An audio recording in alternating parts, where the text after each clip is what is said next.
of the bright city lights are appealing. She was eager to start college. She was definitely going places. But her dreams wouldn't get far. They told us that she had been shot. I was shocked. I didn't believe it. I just fell out onto the ground. It hurts, man. That's our only daughter. Was she a random victim of urban violence? It was maybe a drive-by shooting or something along those lines. The city does have a gang problem. Was the big city simply more than she could handle? She was naive in a sense.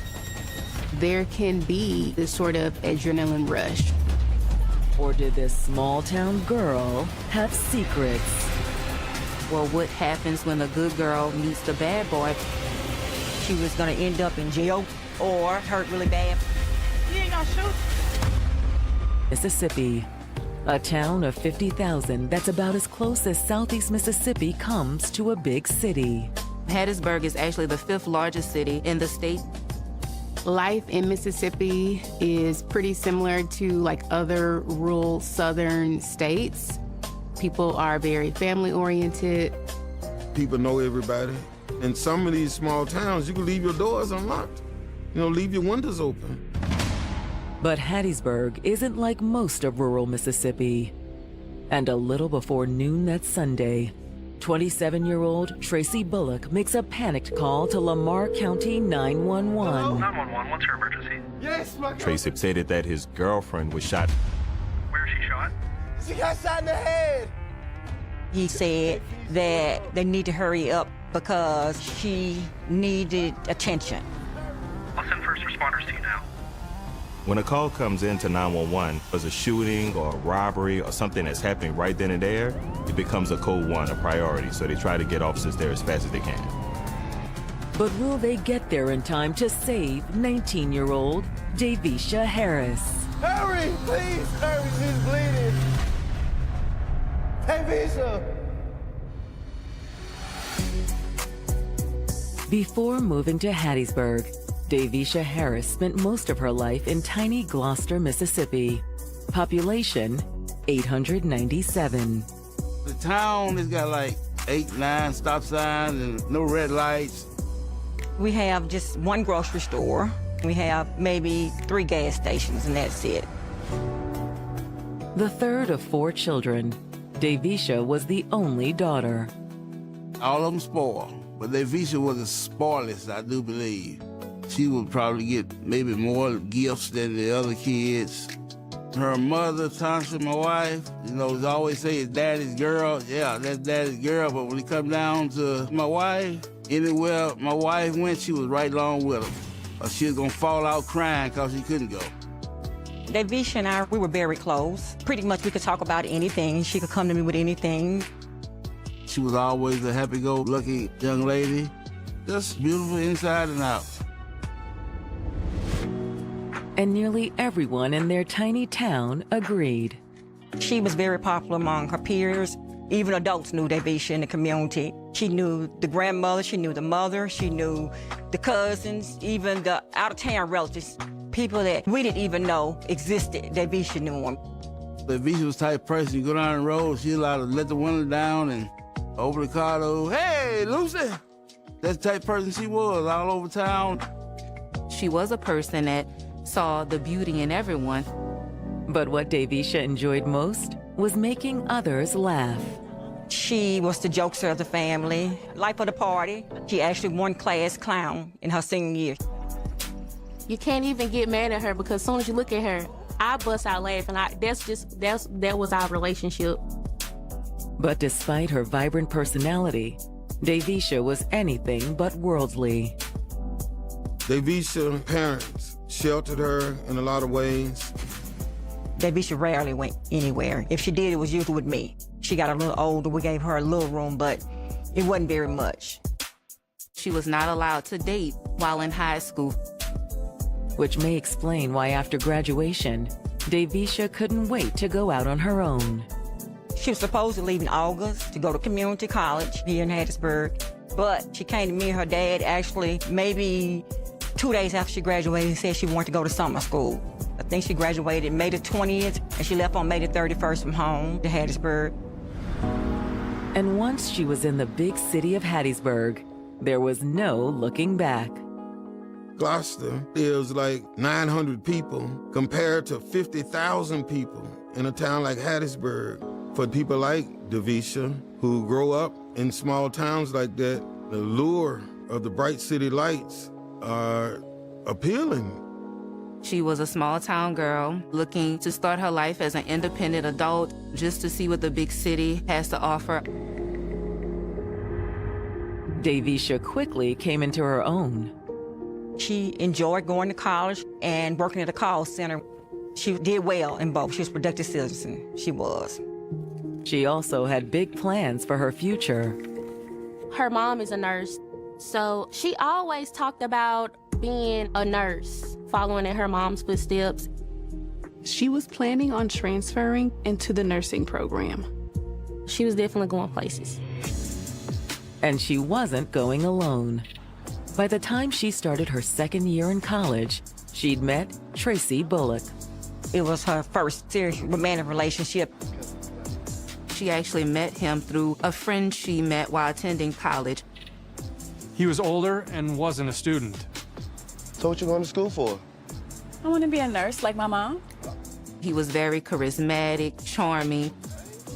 And he was more than happy to show Davisha around town. That was a sense of relief, like I'm not going through this alone. I find this guy that I've connected with and can kind of navigate life with, and that made her happy. But no amount of guidance could steer Davisha clear of danger. Hey, wake up.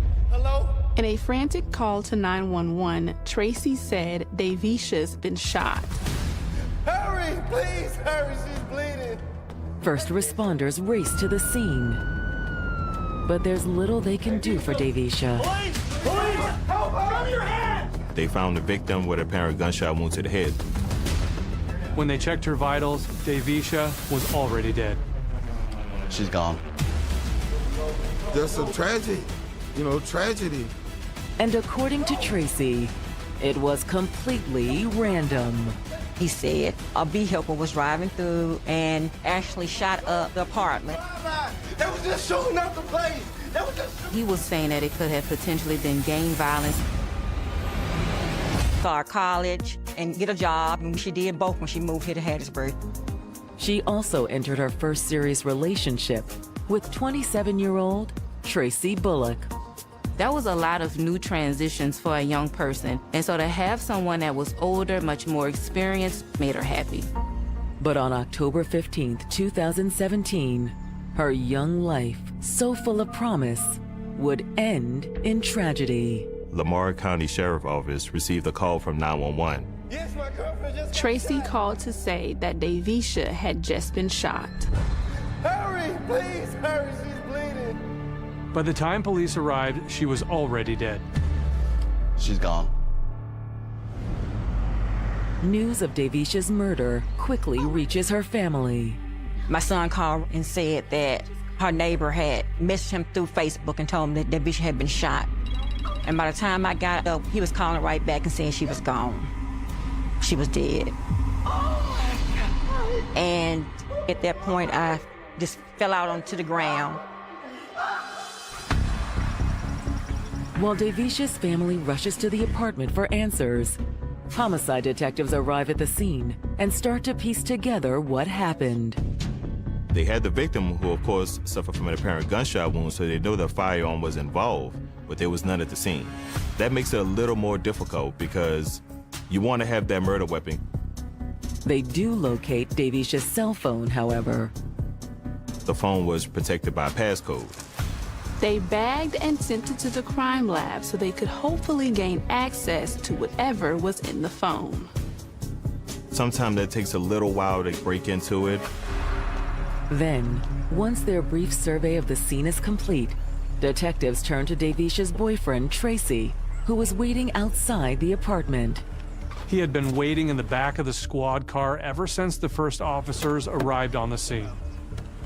As the detective, the first thing you want to do is talk to witnesses. They told me she was dead. I'm sorry, sir. You want to tell us what happened? Yes. I saw the whole thing. He said he heard tires squeal, and when he looked out the window, he saw a car coming down the street. The passenger window rolled down, but I didn't see a gun. However, according to Tracy, he did hear the shots. Somebody was doing a drive-by shooting. Could you see who was in the vehicle? No. I didn't see anybody. Your license plate number. No. Soon as they started shooting, I hit the floor. For detectives, it sounds like an all too familiar scenario. Despite being a city of less than 50,000, Hattiesburg does have a gang problem. It's kind of the central location between Mobile, Jackson, and New Orleans.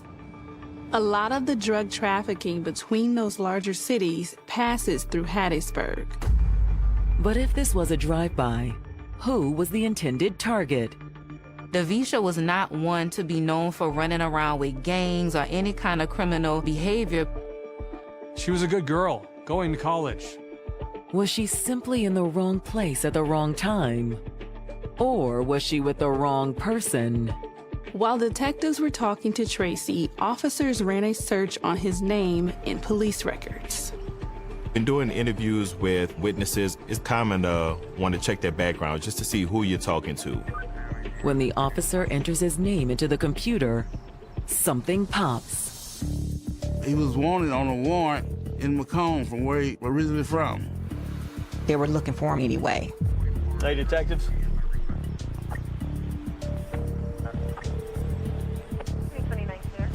You're aware you got a warrant out for your arrest? Put your hands behind your back. What you doing? He was arrested on the scene for violation of probation. Detectives figured it was a way to keep tabs on him until they fully understood his involvement in the shooting. The squad car carrying Tracy into custody has barely pulled away when Davisha's parents arrive on the scene. Where's my baby? He was gone by the time we got there. And I tried to make my way into the apartment to see my daughter, but they wouldn't let me.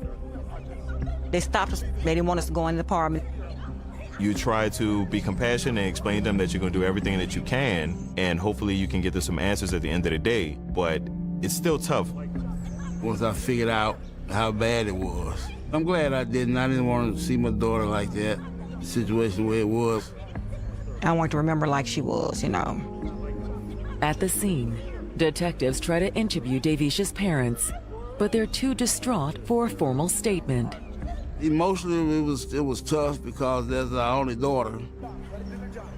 No parents expect to outlive your children. No one expects to have to bury their child. But when Davisha's oldest brother arrives at the apartment, he agrees to speak with police. Where's Tracy? The first thing he asked is, where's Tracy? We have him in custody. They had arrested Tracy at that time under other charges, though. She'll be trying for murder. Why is that? He was not too fond of Tracy. In fact, Davisha's brother said he'd had a tense encounter with Tracy just a few weeks earlier.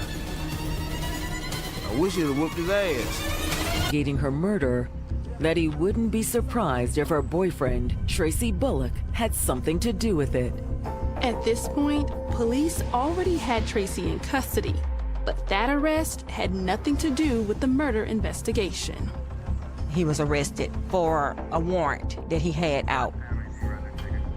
However, detectives suspect Tracy may have been the true target of Davisha's killer.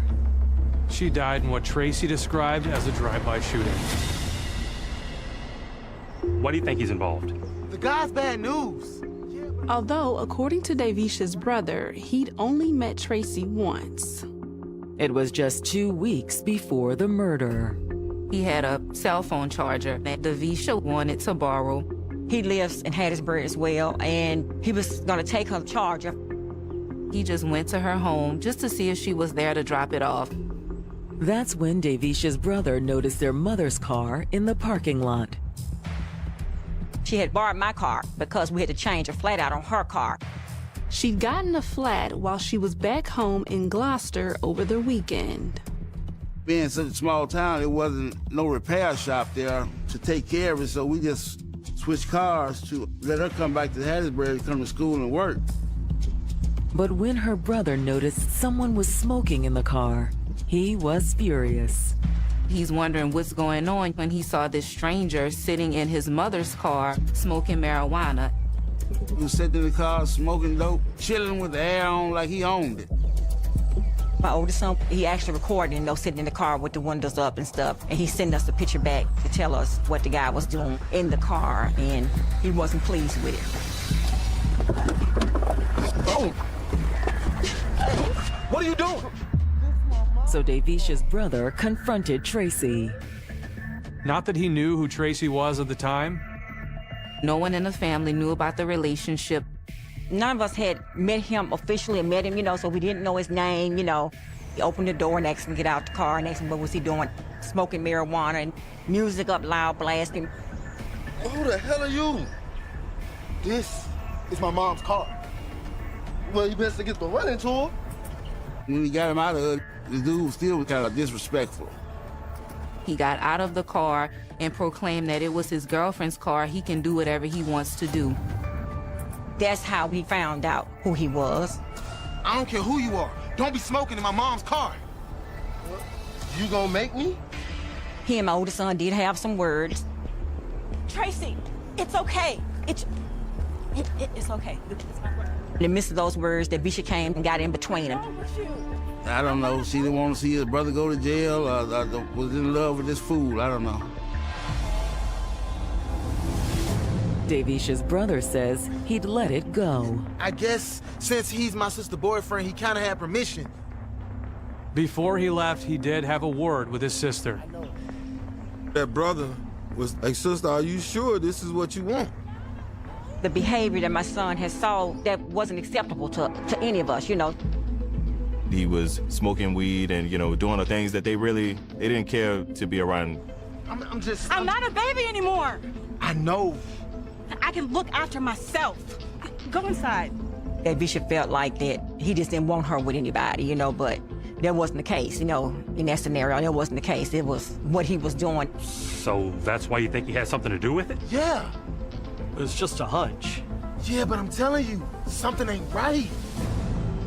Detectives don't entirely disagree, but their suspicion of Tracy is based on something more concrete than him smoking marijuana or being disrespectful to Davisha's brother. Despite Tracy's claim that Davisha was killed in a drive-by, there was no evidence to support that. There were no bullet holes, no shell casings.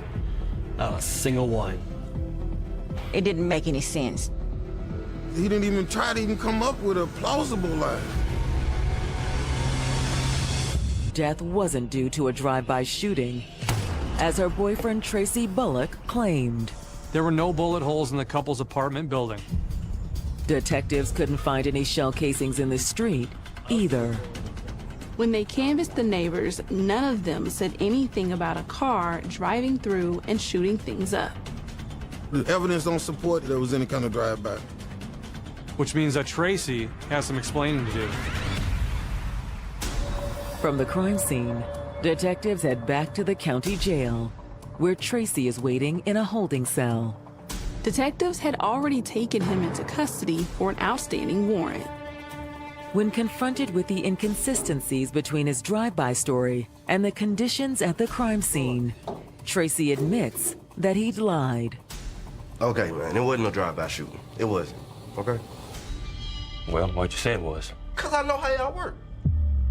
He didn't tell the truth because he had this distrust for the police. Mississippi has its fair share of challenges as it relates to racial issues around policing. Okay, so who shot her then? I don't know. Tracy says that instead of a drive-by, it had all started with a knock at their door. You expecting somebody? Nope. He said that when he opened the door, there was a man on their doorstep with a gun. Tracy said he ducked and slammed the door. And the shooter didn't try to come in? No.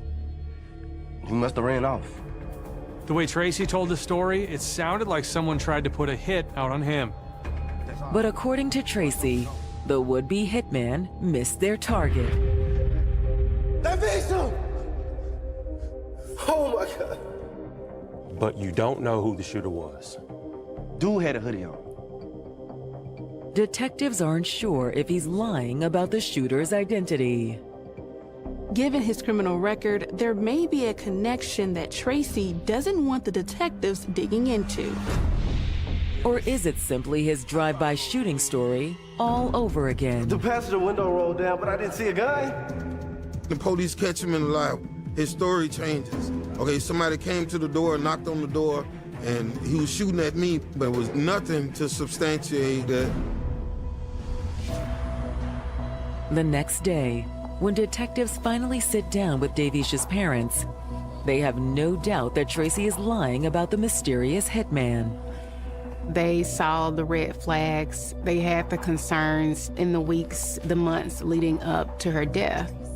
And so for them, it was like, no, we know who is responsible. So, what sort of red flags? Well, first of all, her finances, for one thing.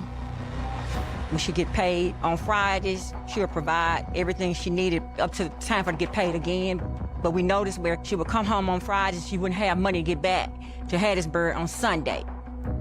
Me taking food out, I'll freeze the refrigerator, take it back. Like, I mean, you working, why you need all this here?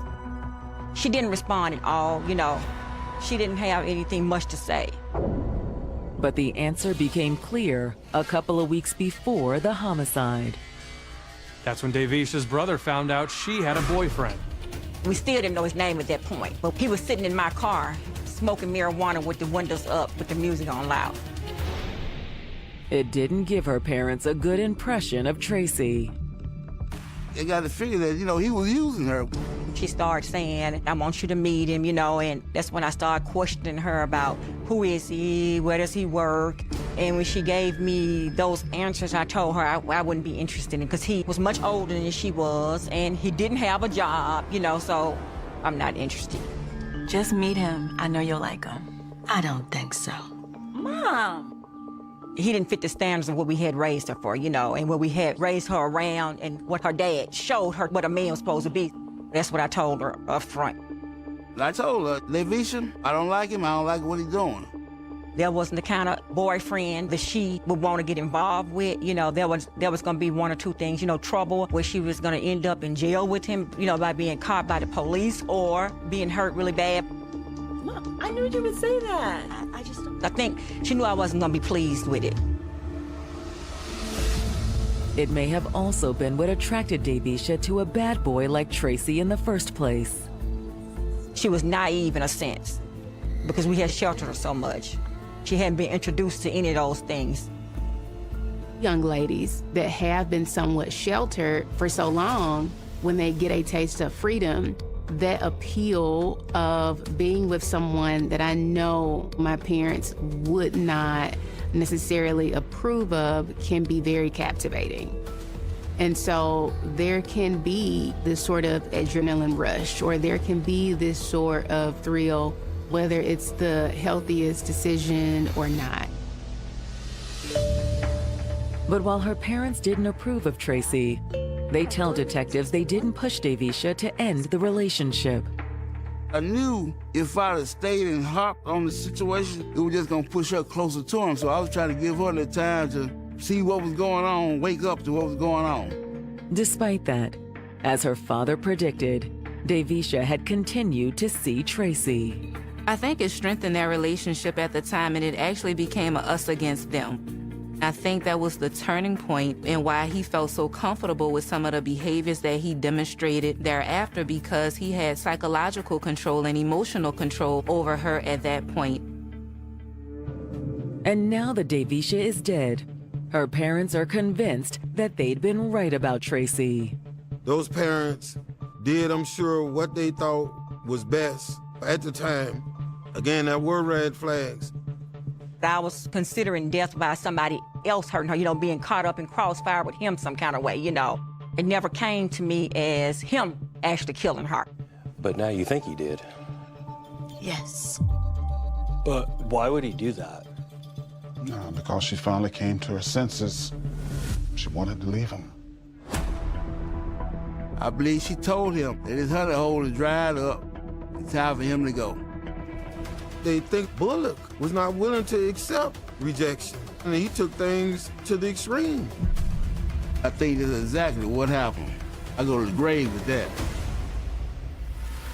It's a compelling theory. Only there's one problem. There was no evidence that Tracy had been violent or threatening toward Davisha. But that all changes when the crime lab finally cracks the passcode on Davisha's phone. She had everything in her phone with the ARG and everything else that was going on. Hey, come here. It's an indication that she knew that this was an issue. She knew that, like, this is an unsafe situation. Look at this. Because one video taken less than 48 hours before the murder showed Tracy with a gun. It was Friday night, pointing it toward her, you know? You ain't gonna shoot? Bullock on Davisha's phone. They found a video with Mr. Bullock pointing a gun at the victim. Davisha had recorded the video less than 48 hours before her murder. This absolutely demonstrates someone who was incredibly reckless, careless, impulsive, and honestly had no regard for Davisha's life. Even if the intent in that moment was not to pull the trigger, to put the gun in her face, that was an act to intimidate, an act to really incite fear. But does that mean he'd eventually follow through on his threat? Davisha's parents believe Tracy killed her because she told him she was going to leave him. I believe she actually woke up and seen the light. She stepped to him and told him it was over, get, gone, where you gonna go or whatever. When someone decides to leave an abusive relationship, that's when things are most dangerous. For many abusers, experiencing that sense of lack of control can feel incredibly threatening for them. And that's when we see like the lashing out. That's when we see the very impulsive behaviors, things becoming physical, things becoming violent and aggressive. Did that explain why Davisha recorded the incident? She could have been thinking about needing evidence or documentation for a potential restraining order. Like if she had made up in her mind that this is it, I have to end this relationship. She could have been thinking very future focused. I'm going to have to put some things in place legally to protect myself. That's the first thing that comes to mind when I think about the fact that she had video. Was it too little too late? For the moment, detectives are still far from proving it. The case against Tracy was entirely circumstantial. But it does get stronger when detectives receive the results of Davisha's autopsy and confirm the cause of death. According to the medical examiner, it was a close contact wound to the head. There's some stippling around the wound. Stippling is where unburnt powder strikes the skin around the gunshot wound. That tells them that it was up close and personal. Which isn't how Tracy described the shooting in his second statement. He said Davisha was some distance behind him when he ducked out of the would-be assassin's way. After the autopsy was done, all of those things just proved to be untrue. Most important for investigators, the autopsy also recovers the bullet that killed Davisha. If they can find a weapon, they can use that ballistic evidence to match it back to that gun. The caliber of the bullet appeared to be from the same gun that Tracy had in the video, but without ballistics testing, detectives couldn't prove it was the same gun. They can solve this case possibly with the circumstantial evidence that they have, but there's nothing like cold hard evidence, that smoking gun. So that's what they need to find. Until they do, all Davisha's family can do is wait and gather to say goodbye. The homegoing celebration, it was more people there that I'd never seen before in my life. I mean, the church was full. I think our church at that time held like 400 or 500. It was full. Had chairs down the aisle. There was not a seat vacant for anybody. Like, it was a full house. There were people in the aisles. There were people standing up in the back of the church. And that just showed me that she was well loved and well respected. You know, only 19 years old, they have all these type of people showing up. The outpouring of love for Davisha is little solace, knowing that the man they believe is her killer is yet to be charged with murder. The amount of frustration and just pain and anger that they felt in that moment, I'm sure, was unbearable. It's like, no, this is the person who did this, a person who needs to be held accountable, like he's right here. The guy took her life. The videos are self-explanatory. You could actually see where he had the gun that Friday night. But where was the gun now? Detectives are at a loss for where to begin their search. At this point in the investigation, the detectives, they don't have that smoking gun. That's a key piece of evidence that's missing. Fortunately, detectives won't have to search hard to find it. All this time, Tracy was still in jail for the probation violation.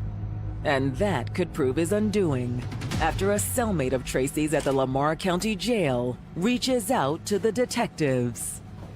It's not uncommon for that to happen, and sometimes we just have good luck.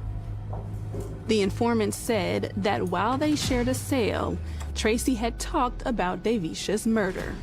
He was telling me about how he killed this girl. He gives them a lot of information about the case, and some of the information is information only the person that did the murder would know. Including what Tracy had done with the murder weapon. He told me where he hid it. To him all about how he'd killed his girlfriend, Davisha Harris. He's in jail, telling his cellmate what he did and what he did with the murder weapon. And this other inmate decided to talk to investigators and give them information. And the reason why he would want to do that is to possibly get some time off his own sentence. It's a huge break in the case, if it's the truth. Following up on the tip, detectives searched where the informant said Tracy had disposed of the gun. And he gave the exact location where the gun would be. It appeared to be a match for the gun Tracy had in Davisha's cell phone video. But is it really the murder weapon? When the crime lab compared the gun with the bullet recovered during Davisha's autopsy, it was a match. It's news Davisha's family has been waiting to hear. The investigators actually called us and told us they had found the weapon. They knew that he killed Davisha, so it was going to actually be murder. As a detective, the best thing about this job is being able to come to them and give them that closure. That sense of closure proved short-lived, however. The prosecutor felt like the case wasn't strong enough for a murder conviction. Rather than pursue murder charges, they offered Tracy the opportunity to plead to manslaughter. Manslaughter is something that happened in the heat of the moment.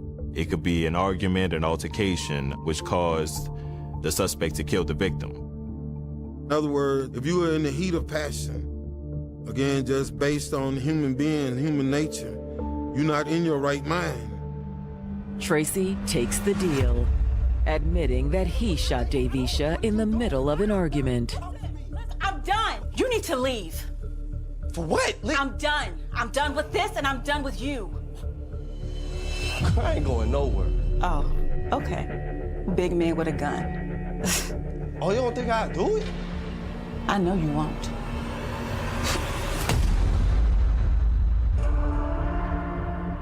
He was someone that was spiraling. He was rapidly unraveling. For Davisha's family, Tracy's plea deal is a slap in the face. A lot of emotions was tied up. Anger, disappointment, just pain, you know. It was just unrealistic pain. It was like just almost living that heartache over again, that initial heartache. When your loved one has been in a situation where they've had that person brandish a gun, threaten them when there's video footage to show it, It's kind of difficult to accept that he was just angry or jealous in the moment. You took her life. And to me, in my opinion, it was premeditated. At Tracy's sentencing hearing, Davisha's family makes it clear they consider the plea deal a travesty of justice. They would read the impact statement to him of how we actually felt about it, about this whole situation. And he was just a little punk-ass, too scared to even turn his head and look and listen. I told him, won't you turn your head, look at me while I'm talking to you, mother. But he wouldn't do it. He wouldn't do it.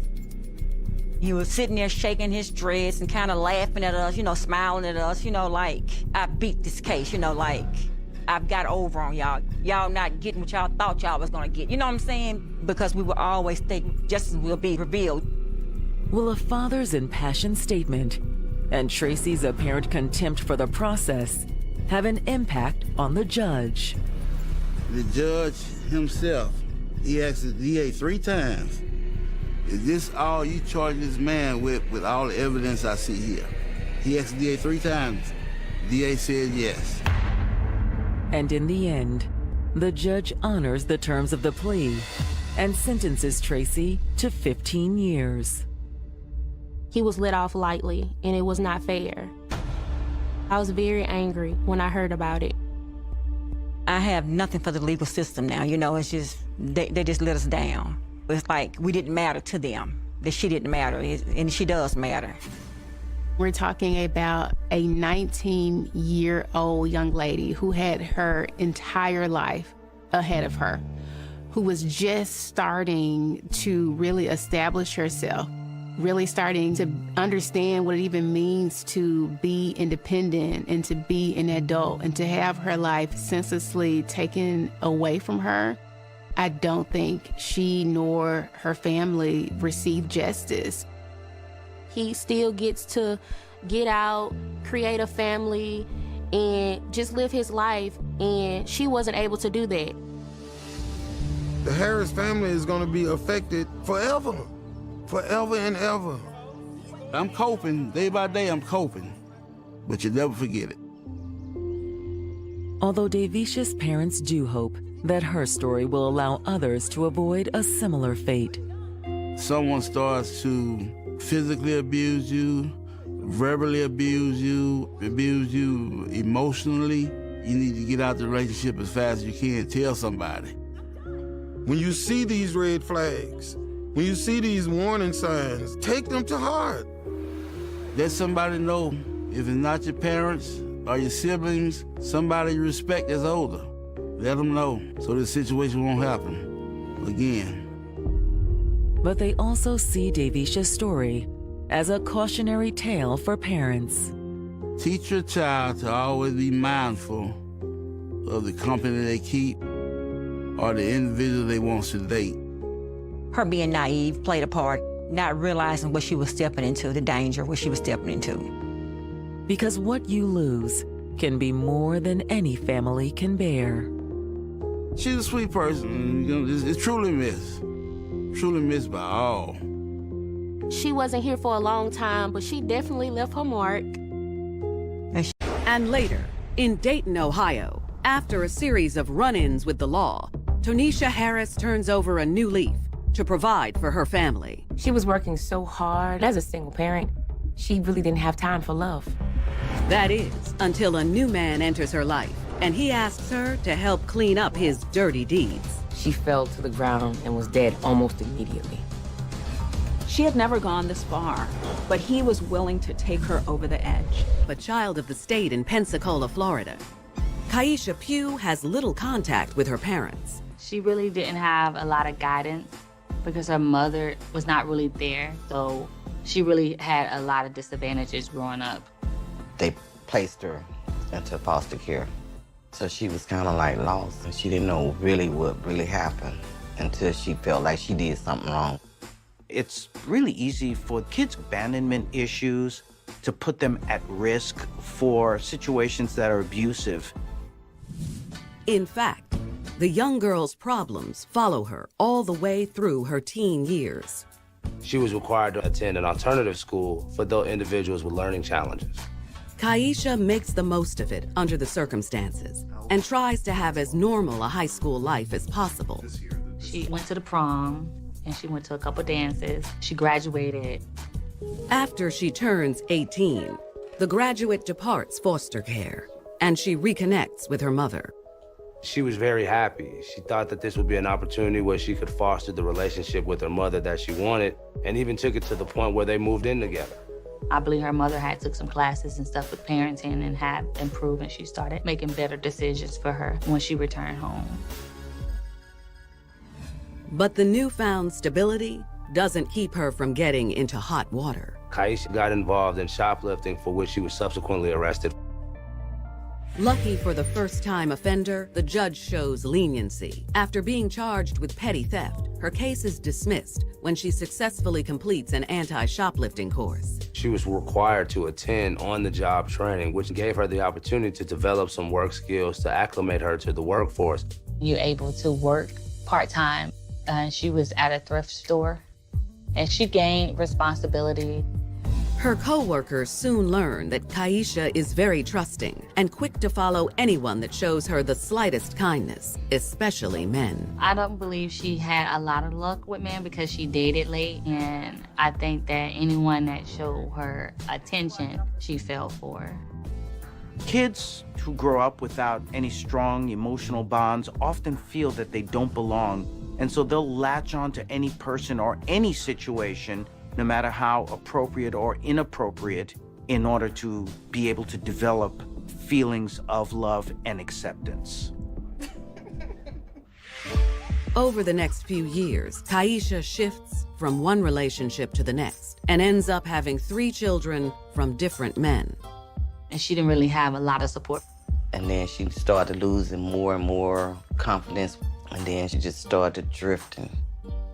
It's really important for anyone, but in this particular case, mothers to feel focused, because if they go down the wrong path or they feel down, they start to develop very negative and destructive habits. Try as she might, the cycle repeats itself when she falls on hard times and her children are taken away from her, just like when she went into the system years ago. She would say, well, I don't want to be like my mama. She said, I want to have my kids. I want to raise my kids. I want to be with my kids. It's a tough blow to Kaisha, so she starts to clean up her act by attending church, so it looks good for the courts. And she wanted to get a job. When she was on the road to try to get her life back together, she fought diligently to try to get her children back. But all of her plans get put on hold when she meets 26-year-old Anthony Presley. Anthony and Kaisha met at the bus station, and she was happy because she wasn't in a relationship. Oh, she fell for him very hard. His looks and charm and his streetwise ways were something that she did not know how to handle. And based on the fact that she was looking for that type of attention and affection, especially from a man. Some late bloomers, when they get involved in relationships, may tend to either not recognize or be in denial about the warning signs, most likely because they just don't have the proper experience to be in a healthy relationship. Turns out, Anthony's rap sheet goes back 10 years, and Kaisha doesn't seem to mind his less than stellar past. Soon, rumors of attempts to dominate and humiliate her make the rounds among her family and friends. Even going so far as demanding her to strip naked in front of his friends as an exercise of his control. Go on, strip. And then he was like, you're nothing but a effing slut. She, was upset. And she cried, but he didn't care. And I'm like, it was just very disrespectful. He didn't have no emotional feelings for her. And so that's the reason why he felt that she would do what he tell her to do. Some women tend to see their guys or boyfriends controlling behaviors as being loving behaviors, but in fact it's the opposite of that, in that they're treated as objects instead of people and are often mistreated in that kind of a process. Even though he did the thing that he did, she still trusted him and she still loved him. Couldn't tell her anything different. Despite his questionable behavior, the two become an item, and Anthony introduces her to his cousin Gregory Williams and Gregory's new girlfriend, Melinda McCormick. Gregory and Melinda had only been together a few months, and all four of them would enjoy each other's company and go over Melinda's house and hang out from time to time. As Gregory and Melinda get to know each other better, he learns about a dark chapter in her life that is finally turning around. Not too long before this, Linda suffered a car accident and she was expecting a large sum of money on her Social Security card.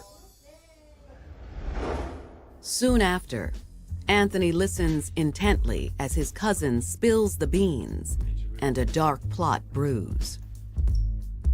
Well, they intended to beat Melinda and take her property and money.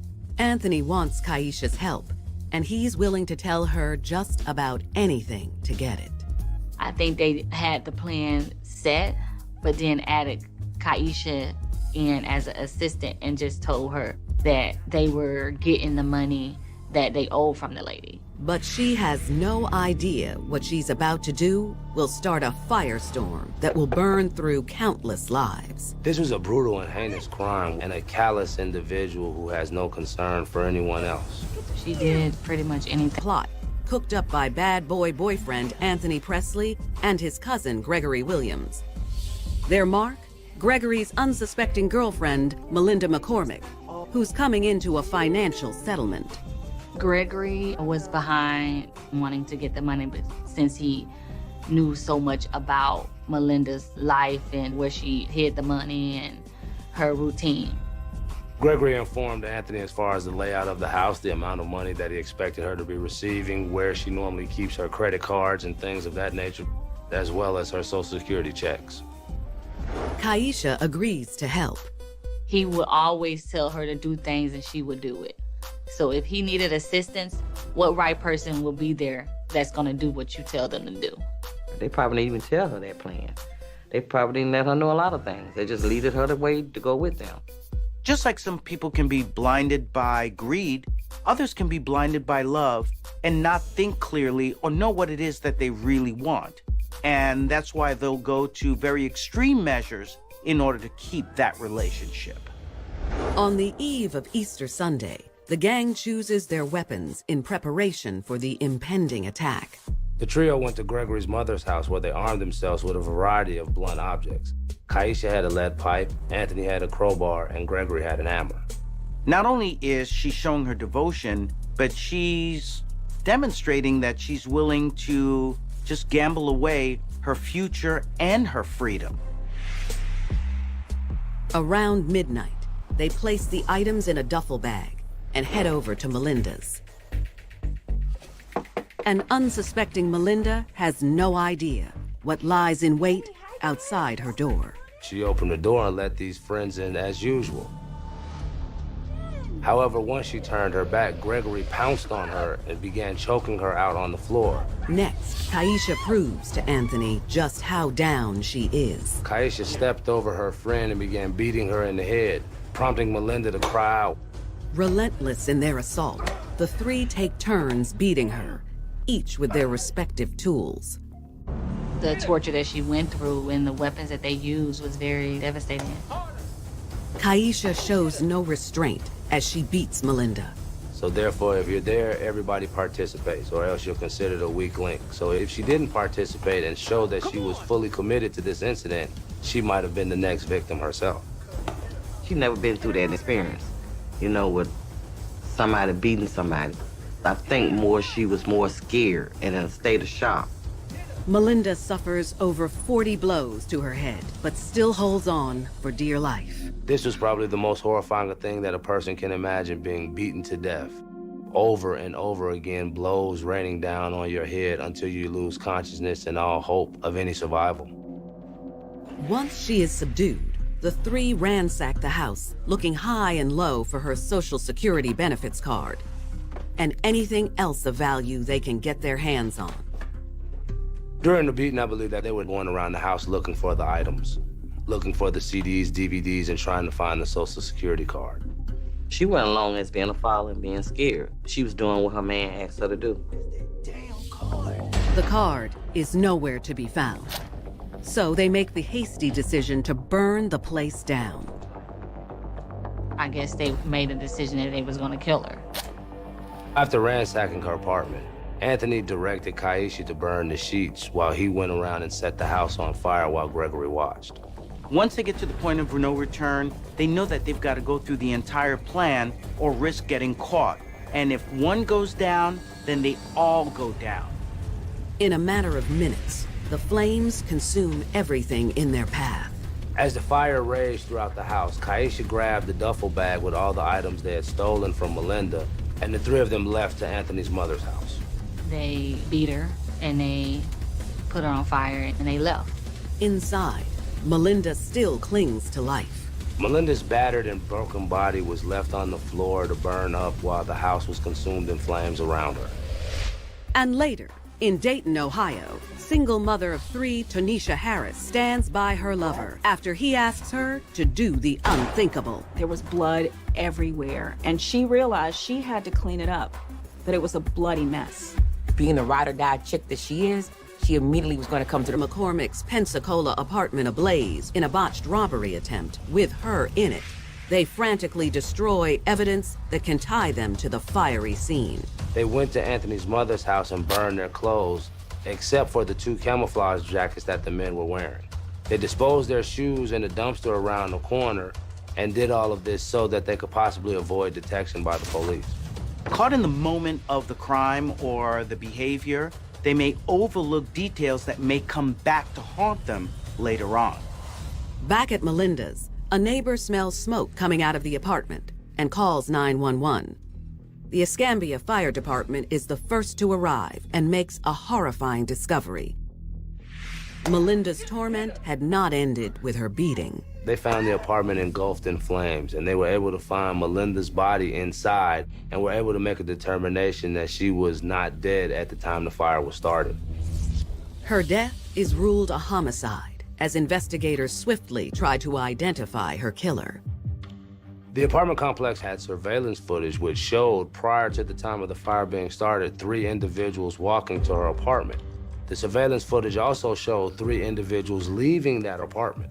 They had on big coats, and it looks like somebody was hiding something in the coat, and they was walking real fast out of the property and was looking back. The police check with neighbors who give them valuable leads as to who the 3 perpetrators are. Based on their frequent visits to the neighborhood, they were easily identified as being visitors to Melinda's apartment, which made them persons of interest. Safe at home, the couple sifts through their spoils. They were able to come up with a few items of value, DVDs, CDs, jewelry, and effects of that nature, but they were not able to find Melinda's Social Security benefits card, which was the goal of the operation. Kaisha was led by her heart, and so things just went out of control when they didn't get what they were looking for. Now they have little or nothing to show for the murder that they committed. The next day, detectives catch a lucky break when a friend of Melinda's comes forward with some information of his own. Melinda's ex-boyfriend was able to identify the 3 of them. Investigators obtain a search warrant for Anthony's mother's house, where he lives, and inside they find the 2 camo jackets similar to what the perpetrators were wearing on surveillance video. The camouflage jackets that had DNA on it that matched Melinda, therefore tying them to the crime. In addition to the camo jackets, police also find 2 of the perps, Anthony and Gregory, and they bring them to the station for questioning. Very quickly, they implicate Kaisha as the 3rd attacker. Many people have their come-to-Jesus moment in the interrogation room, and all kind of secrets and stories are told to keep themselves out of trouble. Later that day, Kaisha's arrested at her mother's house without incident. She was very scared and crying, and they took her in. Whenever she did get arrested, she told the truth of how it happened. The days of standing by her man are over once she sits down on the interrogation chair and starts spilling the beans. She said that she was there, and she described the materials that they hit her with, and she gave them step by step of what happened from the beginning to end. I think at that point she was more scared of police than she was of Anthony. And as a result, she knew that the only way that she could save her life and possibly escape the death penalty was to come clean and give Anthony up. It's enough for investigators to charge the 3 collaborators with first-degree murder and first-degree robbery. Once the pressure of the authorities came down on these 3, they cracked like eggs and sang like birds. Kaisha sees no other way than to try to save herself. She takes a deal and pleads no contest to second-degree murder and arson. She tells the court that she was afraid Anthony and Gregory would kill her and her family if she did not help them. It was a threat thing with her, and she was scared. Based on her tumultuous relationship with Anthony, she really didn't have an out. I believe that she was afraid of him and of what he would do to her if she didn't participate. At sentencing, the court shows no mercy, and Kaisha receives 2 concurrent 30-year sentences. Anthony Presley pleads no contest to second-degree murder and arson and receives a total sentence of 60 years. Gregory Williams tries his luck with a jury, and they unanimously find him guilty of first-degree murder. His arson charges are dropped, and he receives a life sentence. Keisha Pugh was hoping her love and devotion would keep her close to her man, but that relationship only went up in flames. Next, Tanisha Harris tries to prove she's her man's main squeeze by getting her hands dirty for love.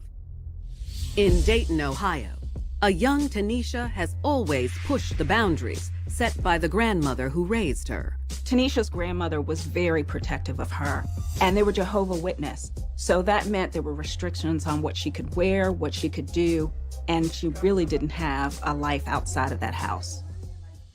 And the older she gets, the harder it is to rein her in. She began to rebel against the principles that her grandmother taught her. Rebel against her religion and began to turn into the good girl gone bad. By the time she's an adult, she transitions from breaking curfew to breaking the law. When she was 22 years old, she had been in trouble for forgery. She was wanted by police for stealing a car and also illegally handling a firearm. When children grow up in a very strict household and they get that taste of freedom, they sometimes just go buck wild because it's really new to them. Bad behavior and several bad relationships later, Tanisha finds herself alone and the mother of 3 young children. Now a single mom, she focuses on supporting her brood any legal way she can. Tanisha had only a high school diploma, which limited a lot of the jobs that she can get. She was trying to turn her life around and become a better example for her 3 kids. She wanted to make sure they had a better future. She was a cashier, she worked as a housekeeper, and even an icer at a local bakery. Part of being a parent is learning how to put the needs of your children before your own needs. Some parents learn to do this in time, some it takes them a very long time, and there are some who just never learn that most valuable lesson of parenting. With all her hard work, Tanisha's life seems to be getting back on track. But without a partner to share the burden, she finds herself increasingly lonely. As any single parent, you're going to be busy, and when you have 3 children, that takes up all of your time pretty much. So when 26-year-old Antoine Anderson enters the picture, she believes she can finally have her cake and eat it too. The day she met Antoine, things changed for her. She saw a kindred spirit in him. She was quite smitten with this young man. They soon learn that their similar experiences give them a special bond.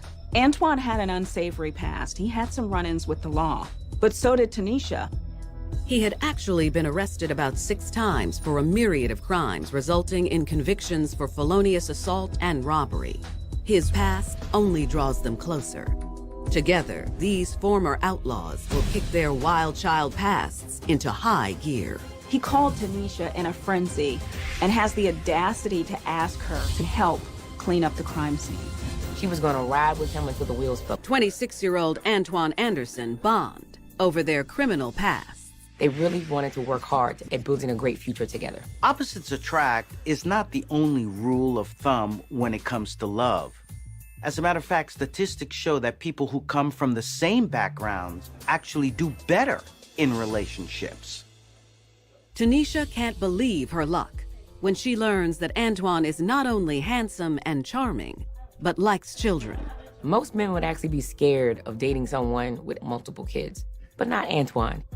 Here's a guy who's flirtatious, who's giving her the attention she wants, and he's not bothered by the fact that she has 3 kids. He actually relished the time that he spent with the kids. He began to take on a fatherly figure role with them and tried to spend every moment he could with Tanisha and her family. The lonely mom has finally found a love she hopes will last forever. Antoine seemed like a perfect catch. Her kids loved him, she loved him, and it seemed like this was the guy. He gave her the one thing she always wanted, which was family. But there's still one thing that he can't give her: fidelity. And she's okay with that. Tanisha was working multiple jobs. She had 3 kids that she had to tend to. And Antoine took this as an opportunity to spend time in the bed with the side chick. When a woman has been craving attention for some time, they're often blinded to the fact that the person they are attracted to is really bad news. The fact that she was willing to share him with another woman showed you how desperate she was for love. Like Tanisha, 25-year-old Nichelle McKnight also finds herself attracted to Antoine's charismatic charms. When Tanisha was at work, Antoine would see Nichelle. Nichelle was an Air Force reservist and single mom to a 4-year-old son named Zayden. He became a master at splitting his time between the 2 women. Still, at the end of the day, Antoine would always come home to Tanisha. She was willing to put up with his infidelity as long as she remained his number 1. When a man is involved in 2 relationships, quite often there is the main one, the one that we call in street vernacular, the main squeeze. And for Antoine, Tanisha was that person. That's the one who was not only primary, but the one he didn't want to lose. And to keep his number 1 gal completely happy, Antoine gets an idea where they can both get something out of his extracurricular love life. Nichelle had a pretty good income, and he started to capitalize off of it, to steal her bank accounts, to steal her credit cards, and to get all of that information so he could actually siphon through and get some money. So one day, when she wasn't looking, he walked up to her purse and grabbed her debit card. Once he got the card, he immediately gave it to Tanisha. Tanisha was not willing to push back because she was hard up for cash. She wanted money, and this was free money. And not only was it free, it was from his side chick. The fact that Tanisha knew that she was the main squeeze and Nichelle had no clue that Tanisha was in the picture gave Tanisha a sense of power and yet another secret that she could share with Antoine. She and Antoine go shopping at department stores throughout Dayton and also withdraw cash to shop to their heart's content. For 2 days, the couple lives the high life, but their free ride doesn't last long. Nichelle started to notice that she didn't have as much money in her account. She called the bank several times and was trying to figure out what was going on. She suspects her lover might have something to do with her dwindling funds and mentions it to him. Antoine plays dumb and denies knowing anything about it. Nichelle pretty much dropped it. She was over it. It's possible that she believed him, but most likely she just didn't want the confrontation and was just hoping that it would just play itself out and have perhaps some sort of a good resolve. Nichelle claims to believe him, and the two make plans to do their laundry together later that evening, until Nichelle unexpectedly calls off the date. They were texting, and she texted him back and said, never mind, she changed her mind. Antoine allegedly becomes unhinged. He became alarmed when she decides to abruptly change her plans. Antoine got paranoid and thought that Nichelle suspected him and that she would go to the police. Not wanting to take any chances on serving more time, he decides to take matters into his own hands. Instead of telling Tanisha that he thinks they're about to get caught, Antoine actually decides to act very quickly. Knowing Tanisha and the kids are out of town, Antoine invites Nichelle over to Tanisha's place, since Nichelle lives with her mother. Then, he puts the next part of his plan in motion.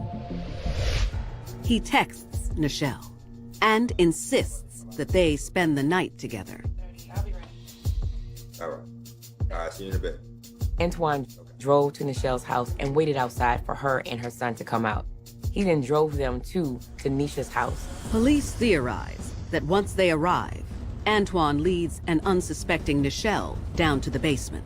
Nichelle was thinking she was there to wash clothes. As Nichelle began to unload her laundry bag, that's when Antoine made his move. Nichelle McKnight, after stealing and using her credit cards. So Antoine picked up Nichelle and her son and brings them over to Tanisha's house. Her back was turned to him as she was unloading the laundry. According to theories of the crime, this is when Antoine takes the opportunity to silence Nichelle for good. He shot her twice in the back of the head, and she was dead instantly. No one knows for certain what happened to Nichelle's young son, Zayden.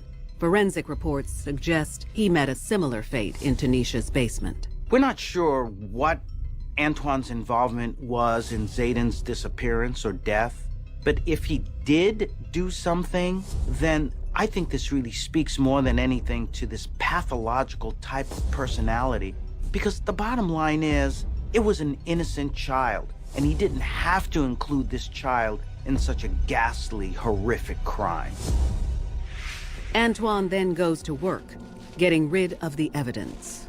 He threw Nichelle's body into some trash bags, hauled it into the trunk of Tanisha's car, and then drove to the banks of a river and dumped her body under the guise of night when no one could see. At that point, we don't know where Zayden was or what happened to him.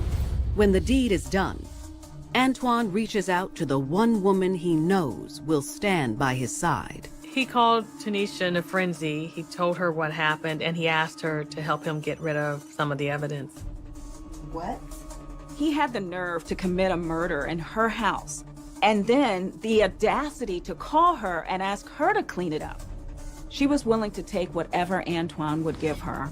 He gave her the feeling of a family unit, and with that came murder. In many ways, he may have felt in his very warped mind that that was the least that she could do, because ultimately he was protecting her, at least in his own mind, throughout the whole series of events. Tanisha is stunned, but she knows her man needs her. Even though she wasn't a stranger to crime, Tanisha had never been involved in anything as serious as murder before. She had a big choice to make. Was she willing to take that next step to be involved in this crime? Ever the devoted girlfriend, she agrees to clean up her man's mess. Some women in this kind of a situation may see this as being their future, their everything, and therefore now they only care about this particular family unit that they're part of, and to hell with everyone else.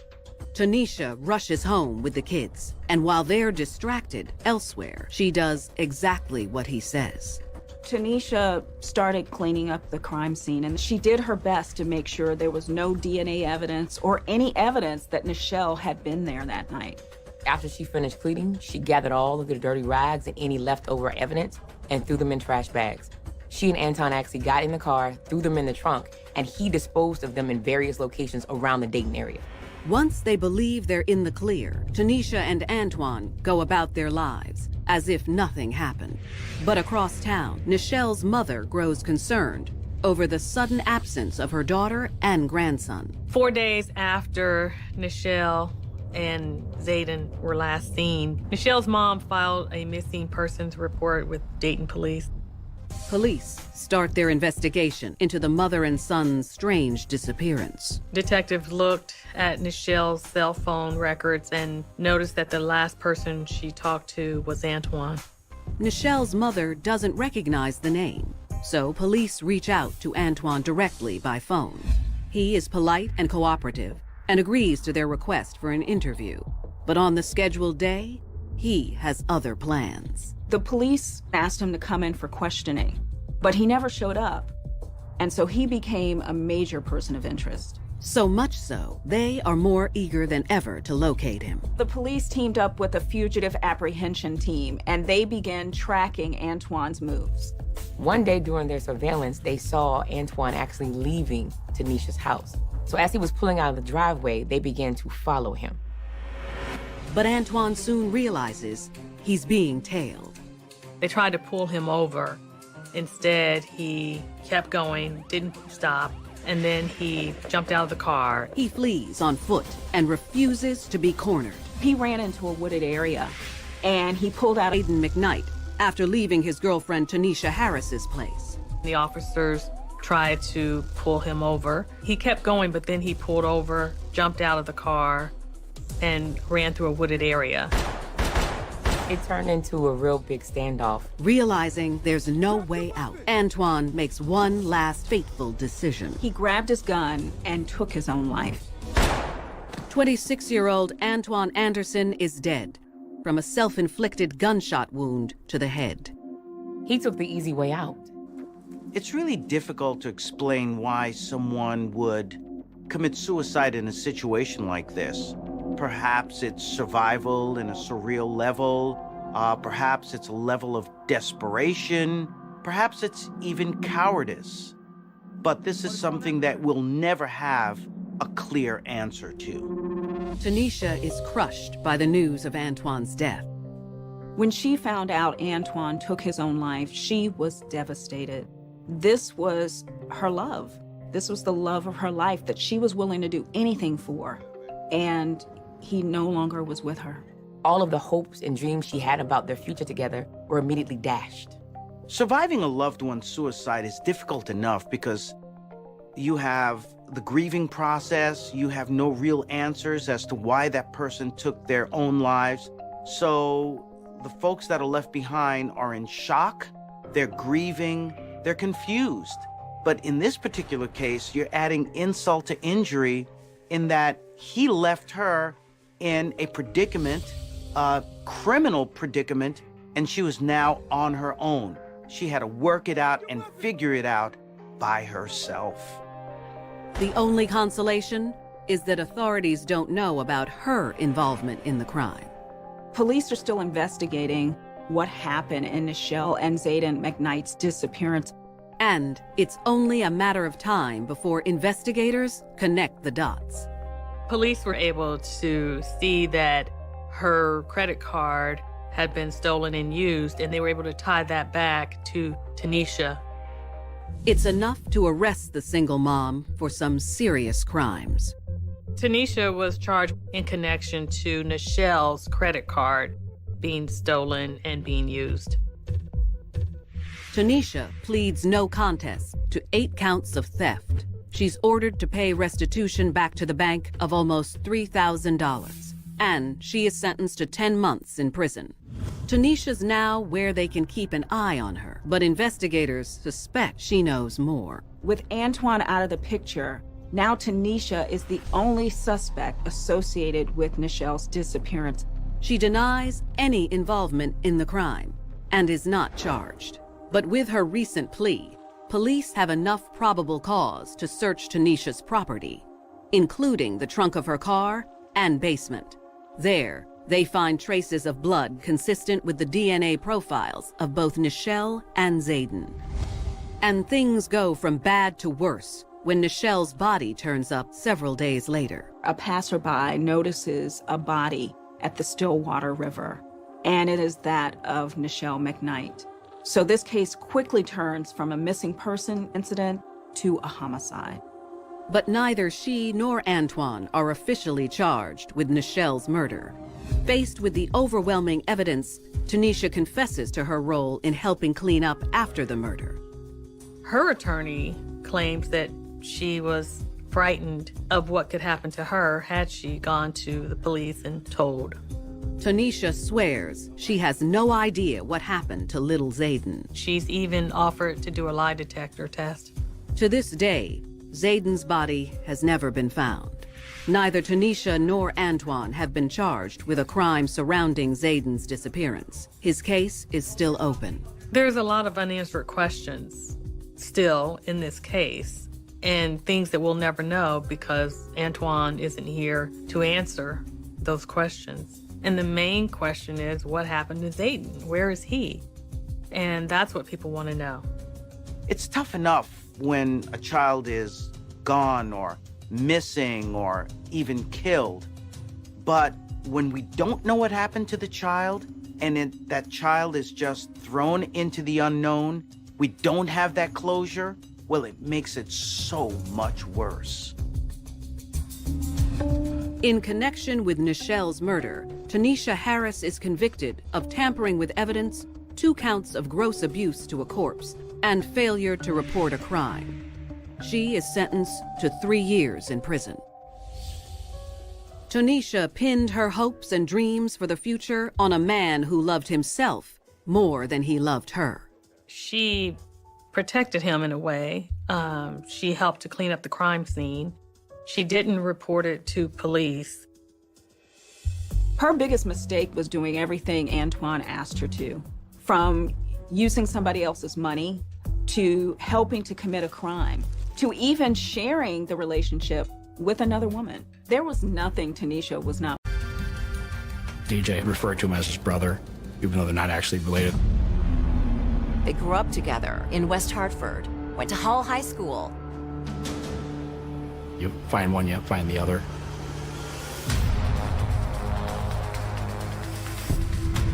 I observed a tan Honda Accord parked, the doors open. You could see blood where the victims were in the front seats when they were shot.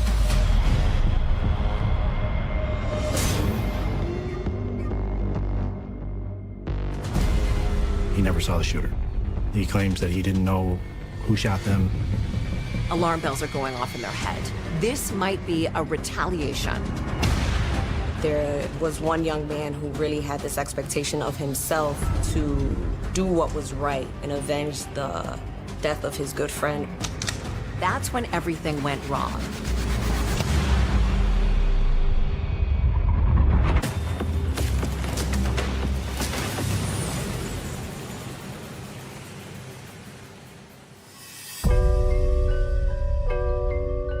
It's just a few days before Christmas in the capital city of Hartford, Connecticut. It's a historic city. It's a city that used to be the richest in the U.S. There is a lot of diversity here. It's rich with culture, the arts. Hartford is a super diverse community. You have many Latinos, Puerto Ricans, South American, Central American. You have Bosnians. You have a large Albanian community. It's just African American, Asians, Laotians, you name it, we have it in Hartford.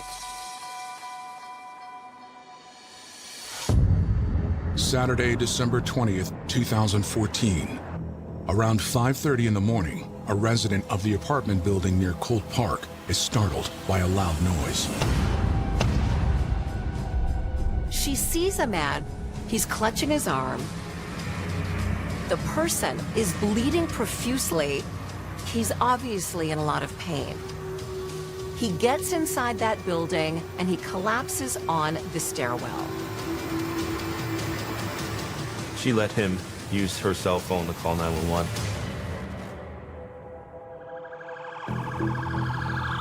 She stays with the man until EMTs and officers with the Hartford Police Department arrive. That's where he started getting medical treatment by EMS. He is shot in the shoulder and through the elbow. Did they know the shooter? He did not want to say who shot him. He did not want to say anything. Responding officers learned the man's name. Dedrick Jimenez. DJ is his nickname. 24-year-old DJ says he was shot not far from the apartment building. He was in his brother's car when he was shot. DJ reveals that his brother, 23-year-old Hiram Martinez, is still in the car, and he was also shot.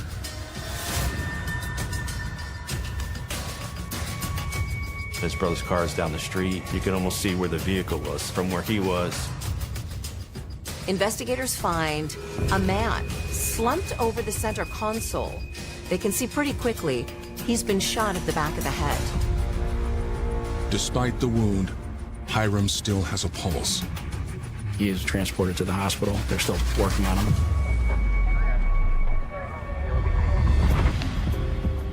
DJ Jimenez and Hiram Martinez weren't born brothers, but came to think of each other as such by way of an intense friendship that began when they were young.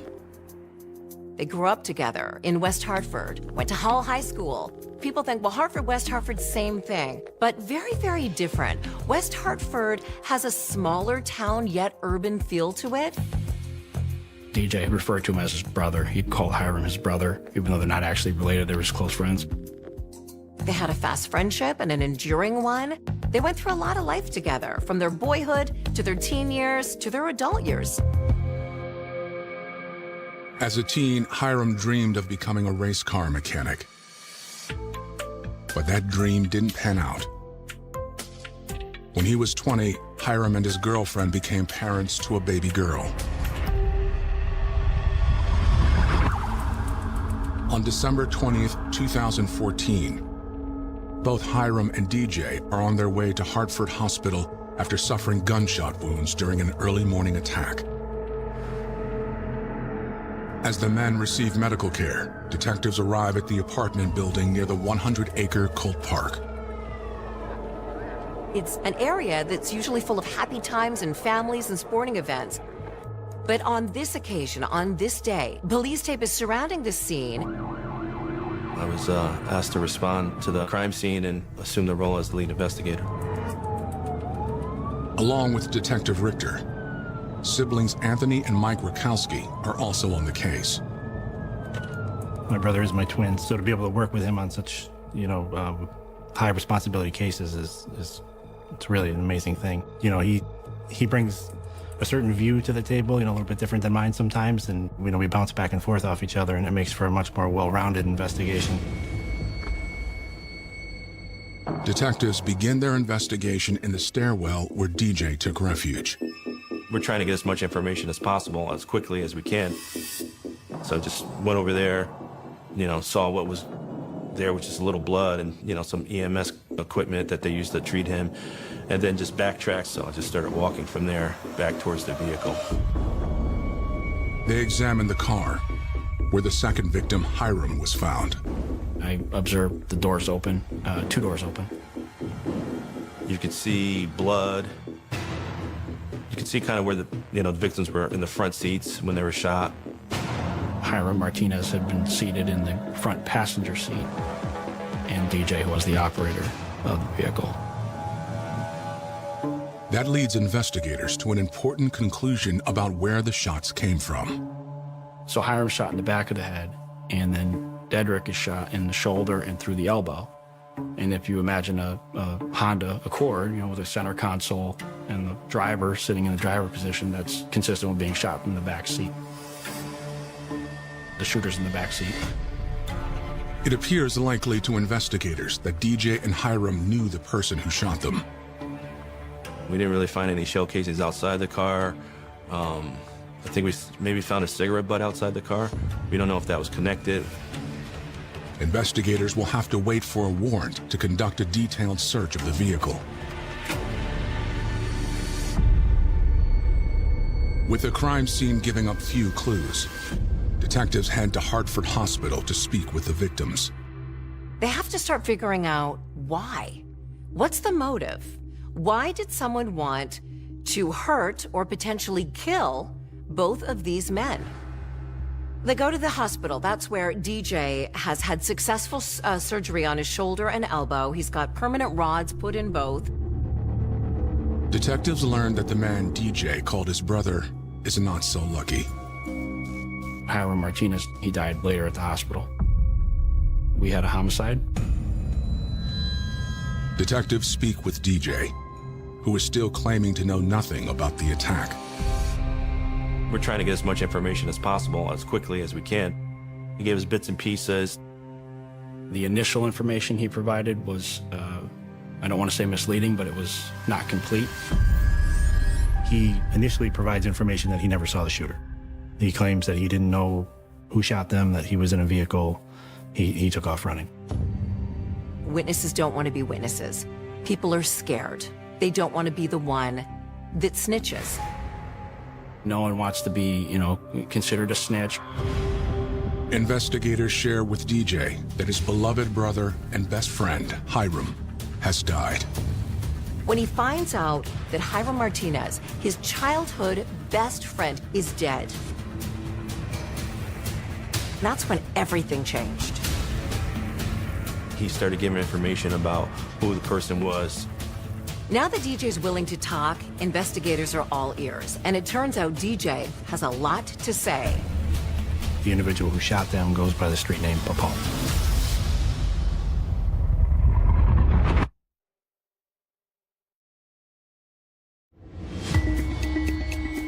In Hartford, Connecticut, police are investigating an early morning double shooting just days before Christmas in 2014. 24-year-old DJ Jimenez survived wounds to the shoulder and arm. His best friend, 23-year-old Hiram Martinez, was not as fortunate. He's been shot at the back of the head, and he is pronounced dead. After learning of his best friend's death, DJ cooperates with detectives. He says he knows who fired the shots. That was when DJ provided the information that an individual he knows as Papone was the person who shot him. It was someone he met during a stint in prison. Both were on parole. DJ tells detectives he and Hiram ran into Papone the night before.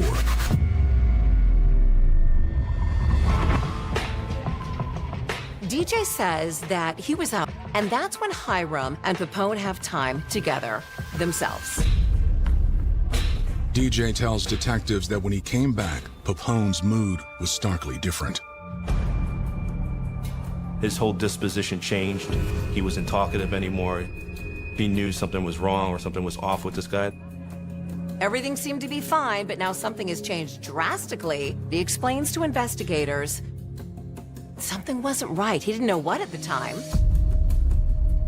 According to DJ, Hiram pulled him aside a few moments later. He claimed that Papone became upset when Hiram started talking about another crime, one that took place about a week prior. Hiram had actually somewhat bragged at the fact that he had killed Mariano Gonzalez on Bond Street to Papone. Investigators interviewing DJ immediately recognized the crime DJ is referring to. When they're hearing DJ say this, now alarm bells are going off in their head. We might have a payback. This might be a retaliation. My brother was assigned as the lead investigator in that case. I was called in to assist. December 14th, 2014, we had patrol officers dispatched to the area. It was about almost 2 a.m. on the report of shots fired and then another call of a person shot. Officers went out to the scene. At that time, they located a victim with a gunshot wound to the head. He was pronounced deceased on scene. The victim was 37-year-old Mariano Gonzalez. This crime scene was fairly limited in size in the sense that it was contained to really the driveway and the street immediately in front of there. There wasn't too much for evidence at that scene other than the deceased himself. Once the initial photographs are done, and then we can kind of roll the deceased over to get a better look at him, we discovered that he had a cell phone in his pocket and he had ammunition, rifle caliber ammunition. When investigators questioned onlookers at the scene, they learned that one woman witnessed the actual shooting. She heard an argument outside. She heard some foul language, caused her to look out the window, and she sees the suspect shoot our victim one time. The victim falls. She sees him shoot a second time. After he shot a second time, the suspect goes through, by her account, goes through the victim's pockets She believed he took a watch off of his wrist.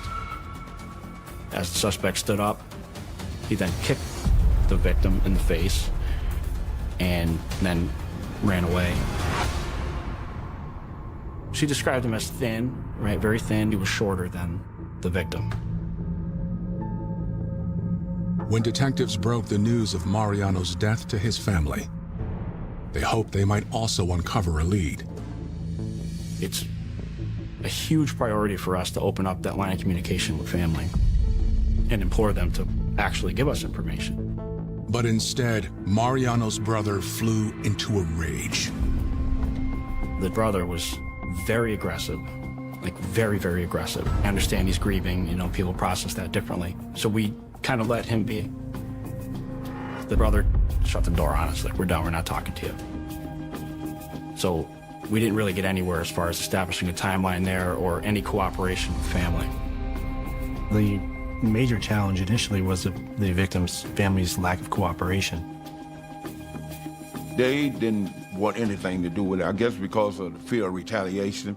And you find out a lot of people don't want to get involved. Eventually, investigators did gain access to Mariano's cell phone. We were able to take one of the last phone numbers that had made contact with the victim and link that to Hiram Martinez. The contact, if I recall, was about 30 minutes prior to the calls for the shots fired. Hiram also matched the description of the shooter given by the woman who witnessed the crime. And now we have eyewitnesses giving us a description of a person consistent with Hiram Martinez. It's really starting to point towards Hiram Martinez. We're still far away from calling him a suspect. He's just someone that we want to talk to. But before detectives could question Hiram, he too was gunned down. Back at Hartford Hospital, Hiram's best friend, DJ, tells investigators that Hiram bragged about shooting Mariano to the man who eventually shot both him and Hiram. According to DJ, Hiram told Pepone that he killed Mariano. We immediately suspected that there was a connection to the original Bond Street case.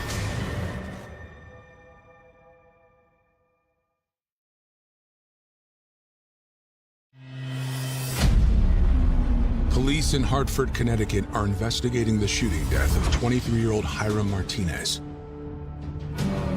They believe his death could be related to a shooting that claimed the life of Mariano Gonzalez just 6 days before.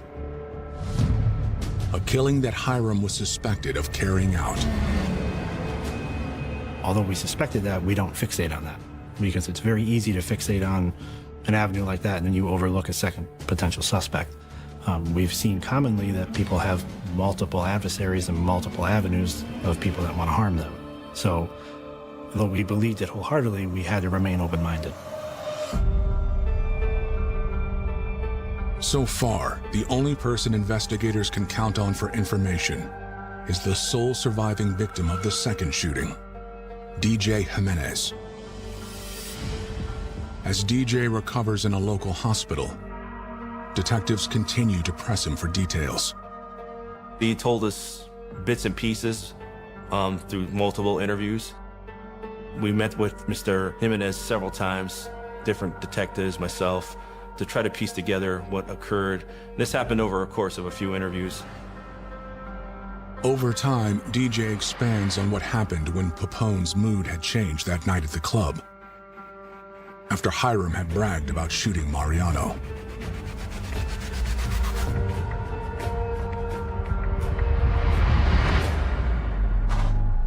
It's getting late, and clearly the fun is starting to feel like it's over. Pepone's not in a good mood. They were leaving, and Pepone had asked them to give him a ride to his girlfriend's house. They didn't want to give him a ride. Eventually, reluctantly, I guess they did give him a ride. DJ explains he was driving with Pepone in the back and Hiram in the passenger seat. Pepone said he needed some cigarettes. They stopped at a convenience store. Papone wants Martinez to get the cigarettes. Martinez doesn't want to get the cigarettes. The bantering and the arguing is going on. Finally, DJ says, I'll get the cigarettes. He goes into the convenience store. He comes out with the cigarettes. Now, supposedly, they're on their way. Then Papone requested another stop. This time so he could relieve himself. He tells DJ to pull over near Cold Park. They pull up next to a grassy knoll on the outside of the park, and Papone gets out. DJ tells investigators that he can see Papone. And Papone In Great Britain, there are over not so far 31 away, but million he's on his cell licensed phone. cars on the road. And he watches him on his cell phone. And many more probably if he doesn't wants, think too much thanks of to it, an waits for attack him of to the get back to the clones. car. Reports of car cloning have quadrupled in Shortly recent thereafter, he years, gets back in the making it vehicle, one of the and fastest that's when growing crimes. Jimenez hears a loud bang. Covers his ears, he realizes it's a gunshot. Gets out of the car, put on starts running. vehicles to hide their identity so that the police can't identify who they are and be driving around about their business without being recognised. That can go from anything from someone who's not insured. For investigators, it raises concern that the cycle of retaliation might continue. That leaves them with a burning question. Who is Papone? Street names are street names. They could be used by anybody. Detectives know they need to ID Papone quickly before the bloodshed continues. We don't want to see retaliatory violence. Anytime we have a crime of violence like this, we are very concerned about retaliation. A lot of times we see family members or close friends of victims, if they hear a name, whether it's true or not, they want to go retaliate. Investigators aren't the only ones who are worried. This was a crime 5 days before Christmas. The crime on Bond Street was just a week prior. This was something that really rocked the Hartford community. This was yet another homicide in a city reeling from way more than their fair share. This was something that people who lived in the area were stunned by. They were startled, they were shaken, they were scared. Detectives hunker down, focused on finding Papone's true identity. We will take those street names and we'll enter them into certain databases that we have, or we ask, DOC contacts, probation contacts, anybody who's familiar with somebody utilizing this street name. We just had his nickname, and we were able to identify who he was through, our channels with the Department of Correction, because he uses that nickname, Papone, before. We were able to take the street name information obtained from DJ. We were able to determine that Papone was, in fact, Tyrone Rosa. To make sure they have the right guy, investigators show DJ a photo lineup. We created a photo array. In that array, it contains our potential suspect as well as individuals who look similar. It didn't take any time at all for DJ to say, that's him. He did make a positive ID of Tyrone Rosa as being the person that was in the car.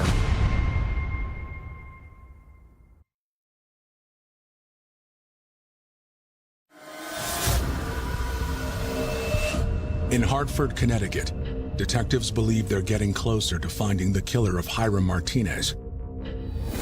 After Hiram's best friend, DJ, identifies Tyrone Rosa as the gunman. After we identified Papone, or Tyrone Rosa, we just started doing a workup, a background on him to figure out where he lives, all this pertinent information. Before they attempt to bring him in for questioning, detectives do some digging on Tyrone.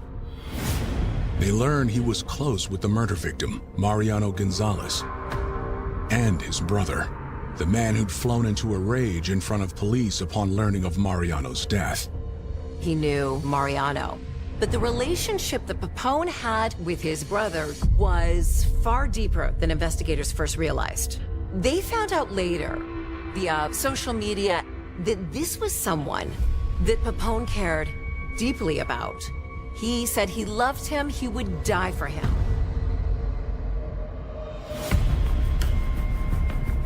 But investigators speculate that Hiram had no idea the man he was socializing with at the club was so close to a man he claimed to have killed. Tyrone and Mariano Gonzalez's brother and Mariano Gonzalez were actually friends.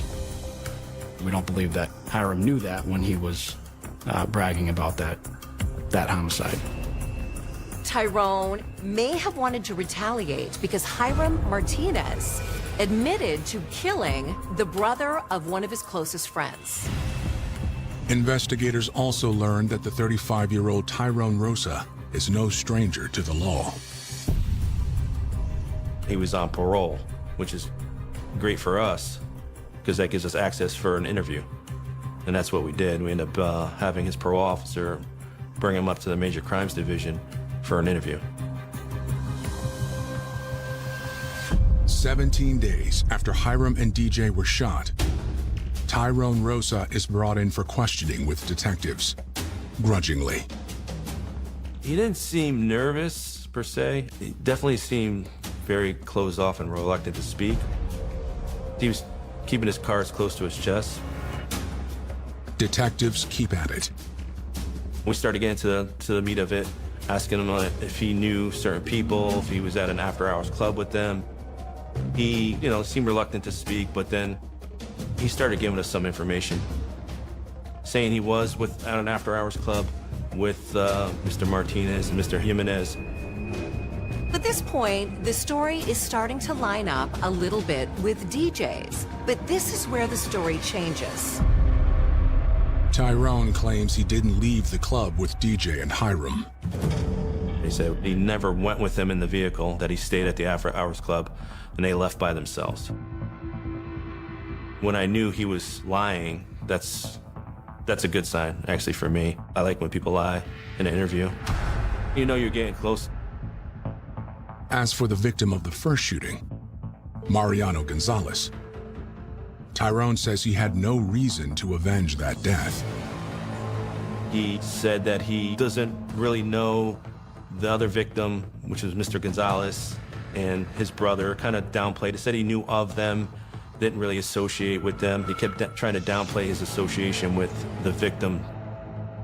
Investigators aren't buying it. He didn't really want to admit that he was really close friends with him. We knew he was close friends with his brother. That's our belief of why this occurred. Speculation isn't enough to bring murder charges, but investigators do find a way to keep Tyrone behind bars. Because Mr. Rosa was on parole at the time, and he was a suspect in a homicide, his parole was violated, so he's remanded to custody. Investigators keep close tabs on Tyrone. The day after his arrest, he makes a phone call from jail to Mariano's brother. We already said he wasn't close to him, so why are you calling this guy if you don't really associate with him? So that, obviously, we knew he was lying. That's not all. He asked Mariano's brother for a favor. He also started telling this guy to destroy his phone, which is like, if you have no involvement, why are you telling someone to destroy their phones?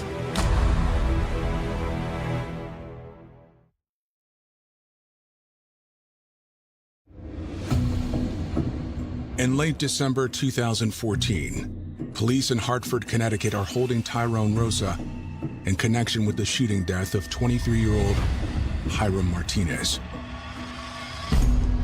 Detectives believe that Tyrone killed Hiram in retaliation for the death of his friend, Mariano Gonzalez.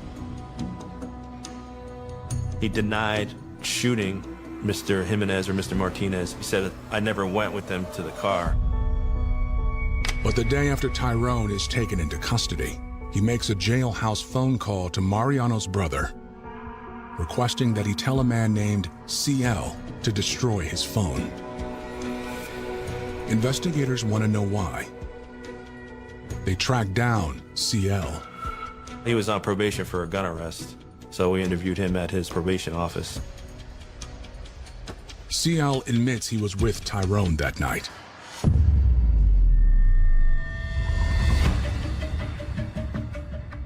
He's friends with Tyrone Rosa, and he was with Mr. Rosa at the after-hours club prior to the incident.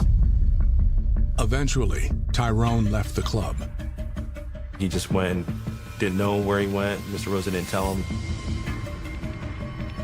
Then, around 5:30 a.m., minutes after the shooting would have taken place, CL called Tyrone to ask him where he had gone. Tyrone didn't say, but asked CL to pick him up at a location near Colt Park. He went and picked him up near the crime scene. I don't even think he knew what Mr. Rosa did, because I asked him all that and he just picked him up and was doing him a favor.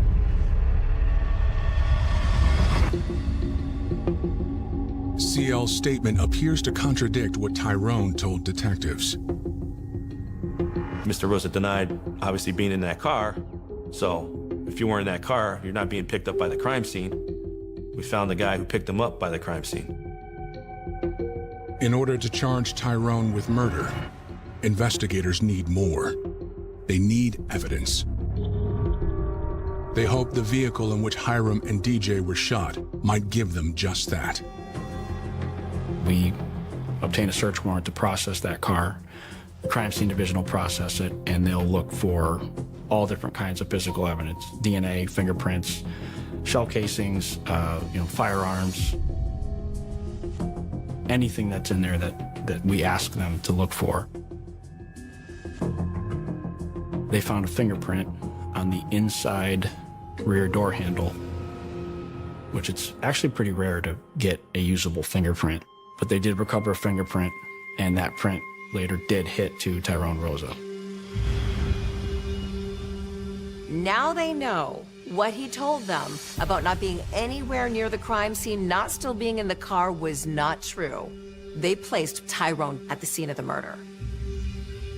Though it doesn't prove he pulled the trigger, the fingerprint is the final piece of evidence investigators need to bring Tyrone Rosa one important step closer to justice. With that positive ID, with the physical evidence to support it, that was enough. At this point, the lead investigator will take all this information and compile it into an arrest warrant, and that's exactly what he did. On February 18th, 2015, nearly 2 months after Hiram Martinez and DJ Jimenez were shot, Tyrone Rosa is charged with murder, first-degree assault, and criminal gun possession. Mr. Rosa was arrested for the murder of one gentleman and assault on another gentleman. He was already remanded to custody because he was on parole, so he's in jail already. But will prosecutors be able to keep him there? Throughout the court proceedings, he maintained his innocence. He said, "Someone killed him, but it wasn't me."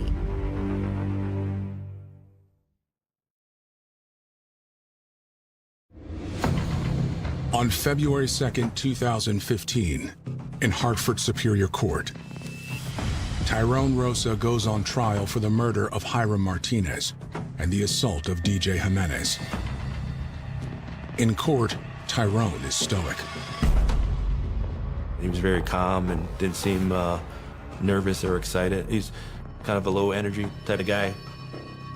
Prosecutors argue that Tyrone was out for revenge after Hiram told him that he killed Mariano Gonzalez. The claim was that Mr. Rosa had killed this one gentleman for revenge for a friend of his that had been killed. My client gave a very different version. There was this unknown third person who my client says put a gun to his head and presumably committed the shooting. There was one young man who really had this expectation of himself to do what was right or what was considered the admirable thing to do and avenge the death of his good friend, his friend's brother. There's no alternative other than to take the same lethal action that was used against the person that he loved.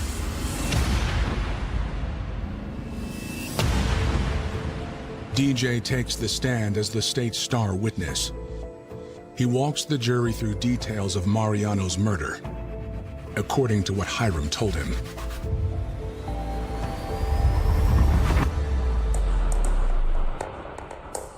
Hiram met up with Mariano Gonzalez on Bond Street in Hartford. He was supposed to buy a gun. DJ says, changed his mind. Now Hiram doesn't want to buy the gun. Mariano was basically set on selling this gun. You're buying this gun. And that's when everything went wrong. Mariano Gonzalez had actually threatened Hiram Martinez's family. Hiram has a 3-year-old child and a significant other that clearly he cared about very much. So when someone threatened to wipe out his family, this did not sit the right way. DJ says that's when Hiram told him that he killed Mariano Gonzalez in cold blood.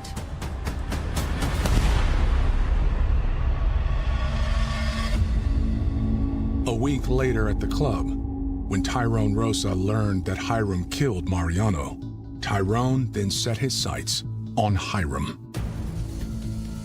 On the stand, DJ recalls the chilling moment that claimed his best friend's life. Tyrone got out to use the bathroom. They didn't think anything of that, and as he got back in the car, DJ claims he heard a loud bang, covered his ears, realized it was a shooting, got out and ran. At that point, he realized he had been shot as well.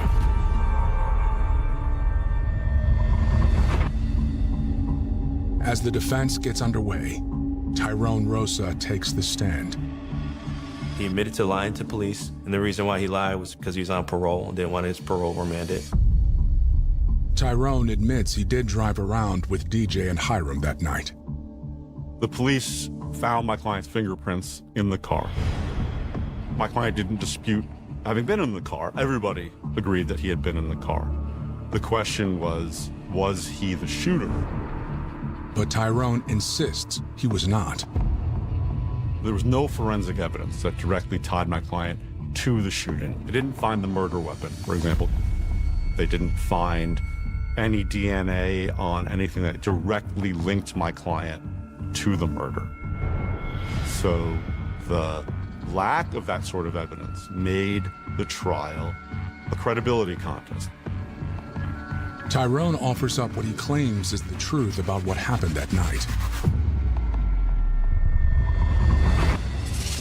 My client testified that while he was urinating, somebody came up behind him, put a gun to his head, and told him, "Don't move.